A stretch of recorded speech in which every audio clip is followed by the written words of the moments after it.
Halo teman-teman, kembali lagi di channel Menggagas bersama aku Ariel. Di kesempatan kali ini kita akan membahas topik mengenai mengkaji jerat pidana pengancaman penembakan Capres Anies Baswedan. Simak videonya sampai tuntas agar tidak salah dalam mengambil kesimpulan. Jangan lupa like, comment, and subscribe.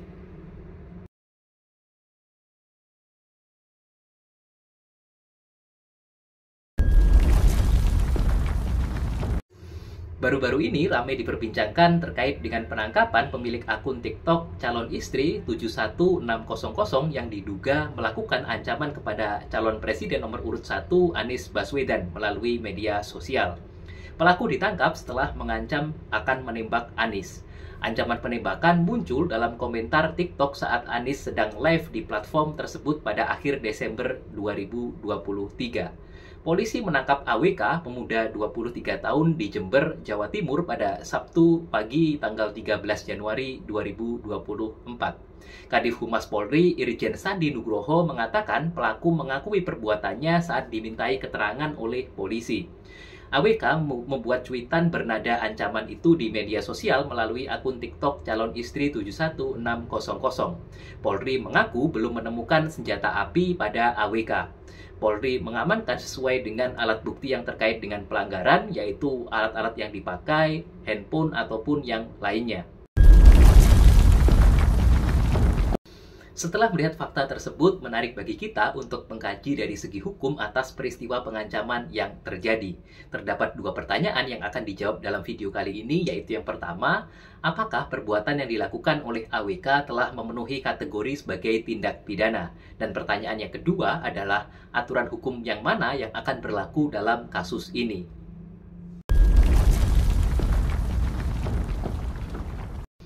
Menurut Kamus Besar Bahasa Indonesia atau KBBI, pengancaman adalah proses, cara, atau perbuatan mengancam. Adapun yang dimaksud dengan mengancam adalah menyatakan maksud, baik berupa niat maupun rencana, untuk melakukan sesuatu yang merugikan, menyulitkan, menyusahkan, atau mencelakakan pihak lain.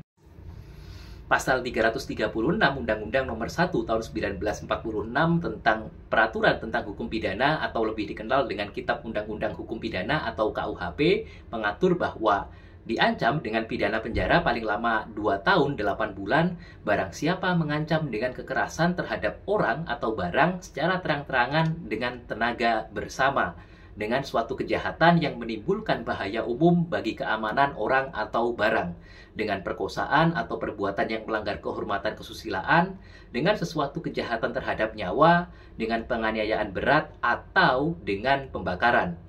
Bila mana ancaman dilakukan secara tertulis dan dengan syarat tertentu, maka dikenakan pidana penjara paling lama 5 tahun.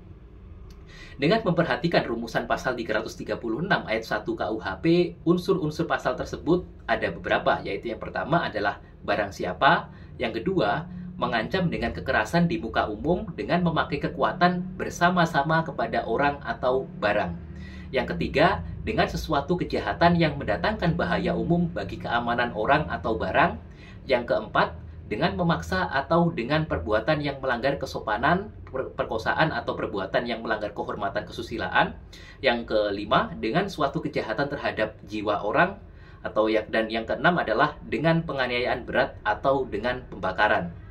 Antara unsur ketiga sampai dengan unsur keenam itu bersifat alternatif. Artinya, cukup terpenuhi salah satu dari keempat unsur tadi, dari unsur ketiga sampai unsur keenam, terpenuhi salah satu saja sudah cukup untuk dapat dikategorikan sebagai tindak pidana pengancaman. Dengan catatan, unsur yang pertama dan yang kedua telah terpenuhi dan wajib untuk terpenuhi. Unsur-unsur yang telah saya sebutkan tadi, apabila dikaitkan dengan kasus ini, dapat dianalisis sebagai berikut. Unsur barang siapa.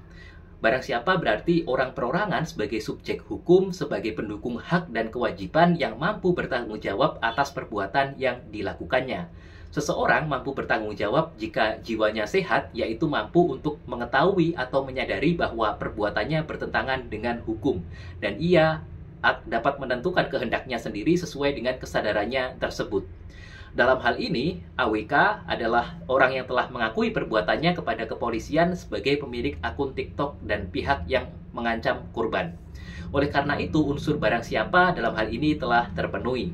Kemudian unsur yang kedua adalah unsur wajib yang kedua, yaitu unsur mengancam dengan kekerasan terhadap orang atau barang secara terang-terangan dengan tenaga bersama.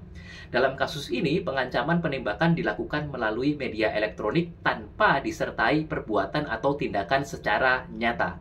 Maka unsur kedua dari pasal ini tidak terpenuhi. Unsur kedua ini baru bisa terpenuhi apabila terdapat perbuatan atau tindakan fisik yang dilakukan oleh pelaku.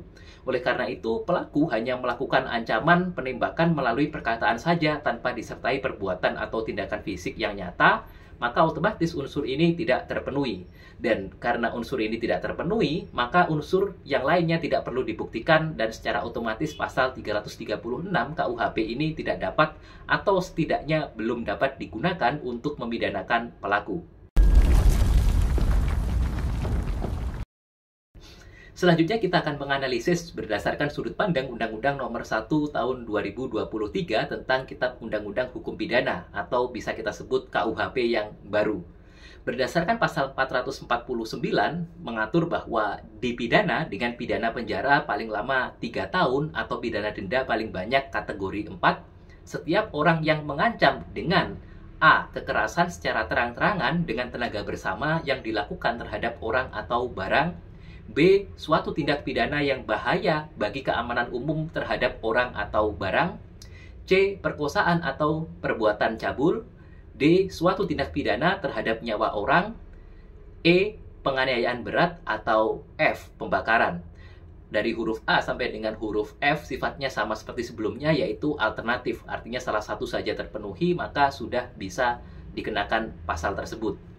Ayat 2 mengatur bahwa jika ancaman sebagaimana dimaksud dalam ayat 1 dilakukan secara tertulis dan dengan syarat tertentu, dipidana dengan pidana penjara paling lama 3 tahun 6 bulan atau pidana denda paling banyak kategori 4. Berdasarkan penjelasan pasal 449 ayat 1 dinyatakan bahwa tindak pidana dalam ketentuan ini diklasifikasikan sebagai tindak pidana pemerasan yang menyangkut perampasan kemerdekaan.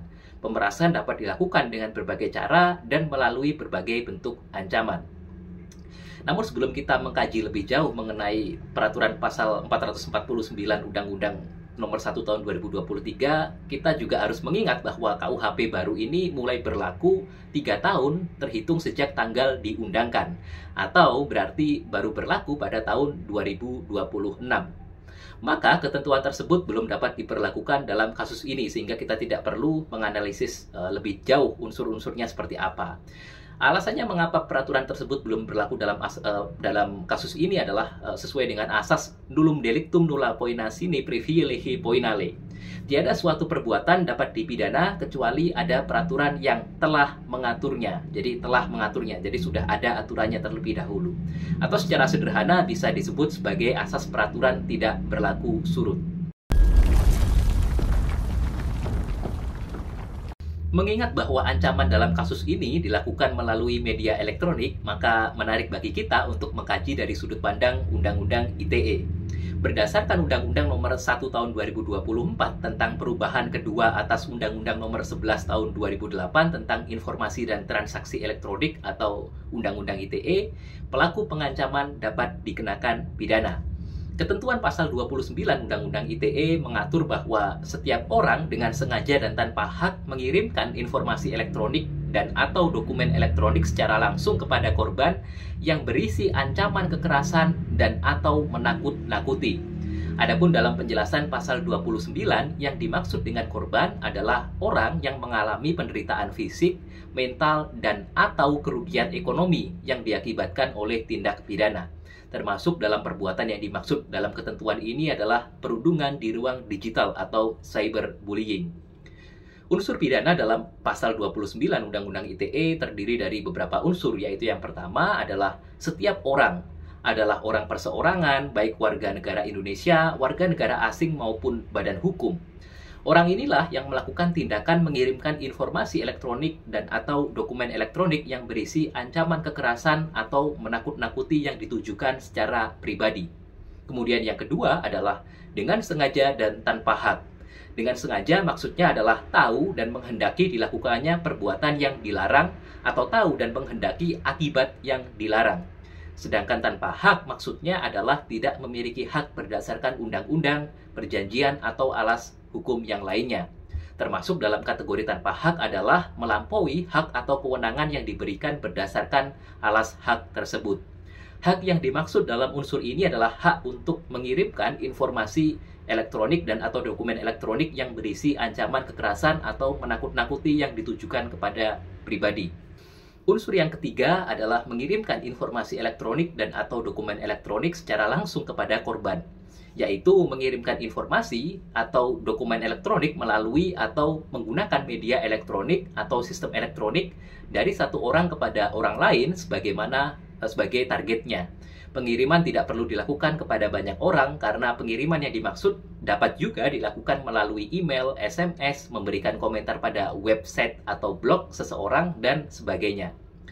Dan yang keempat adalah, atau yang terakhir adalah yang berisi ancaman kekerasan dan atau menakut-nakuti. Yang dimaksud dengan ancaman kekerasan adalah pernyataan niat seseorang bahwa orang tersebut akan melakukan sesuatu yang merugikan atau mencelakakan pihak lain dengan kekerasan atau tekanan fisik. Dalam hal ini, pernyataan tersebut disampaikan melalui media elektronik atau sistem elektronik seperti SMS, telepon, atau email, dan sebagainya. Sedangkan menakut-nakuti maksudnya adalah melakukan tindakan dengan menggunakan atau melalui sistem elektronik atau media elektronik dengan berbagai cara untuk membuat seseorang menjadi takut. Ancaman atau hal yang menakut-nakuti tersebut dapat secara tersurat maupun tersirat.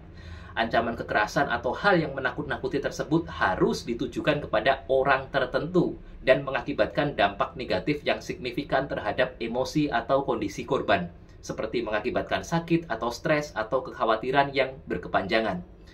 Dampak negatif terhadap pelapor atau korban ini harus dapat dibuktikan, misalnya dengan hasil pemeriksaan psikologi oleh psikolog atau pernyataan para saksi yang mengetahui terjadinya dampak negatif terhadap pelapor atau korban sebagai akibat dari dikirimkannya informasi atau dokumen elektronik yang berisi ancaman kekerasan atau menakut-nakuti yang ditujukan secara pribadi kepada orang tersebut. Secara kronologis, perbuatan pelaku dalam kasus ini, apabila korban dalam kasus ini adalah Capres Anies Baswedan, merasa takut atau mendapat dampak psikologis, maka sejatinya pelaku telah memenuhi unsur pasal 29 Undang-Undang ITE tersebut.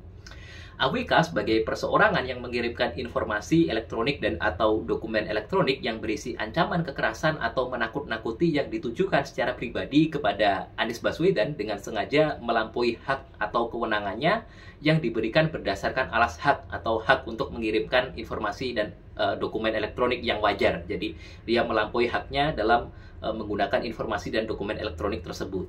Pelaku dengan media elektroniknya menyatakan niatnya bahwa ia akan mencelakakan pihak lain dengan melakukan kekerasan atau tekanan fisik, dalam hal ini adalah menembak korban, serta tindakannya membuat korban menjadi takut.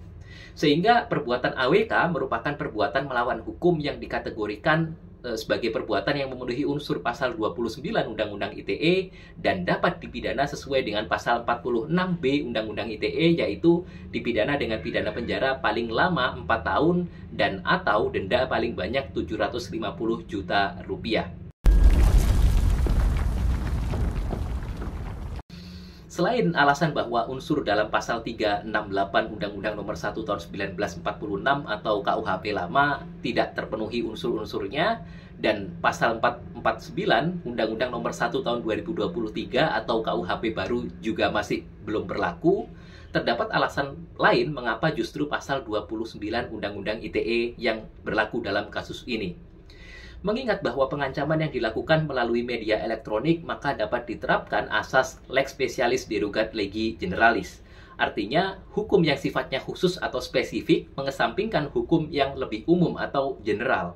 Dalam kasus ini terdapat tindak pidana umum yang diatur dalam KUHP dan tindak pidana khusus yang pengaturan hukumnya berada dalam Undang-Undang ITE. Maka yang berlaku dalam kasus ini adalah pasal 29 jungto pasal 45B Undang-Undang Nomor 1 Tahun 2024 tentang perubahan kedua Undang-Undang ITE yang memiliki karakteristik unsur yang lebih spesifik dibandingkan pasal 336 KUHP dan pasal 449 Undang-Undang Nomor 1 Tahun 2023. Berdasarkan pemaparan yang telah saya sampaikan, dapat ditarik kesimpulan bahwa perbuatan pengancaman dalam kasus ini telah memenuhi kategori sebagai tindak pidana pengancaman. Dan aturan hukum yang berlaku adalah pasal 29 Undang-Undang ITE. Terima kasih sudah menyimak videonya sampai tuntas. Jangan lupa like, comment, and subscribe dengan menggagas kita semakin cerdas. See you!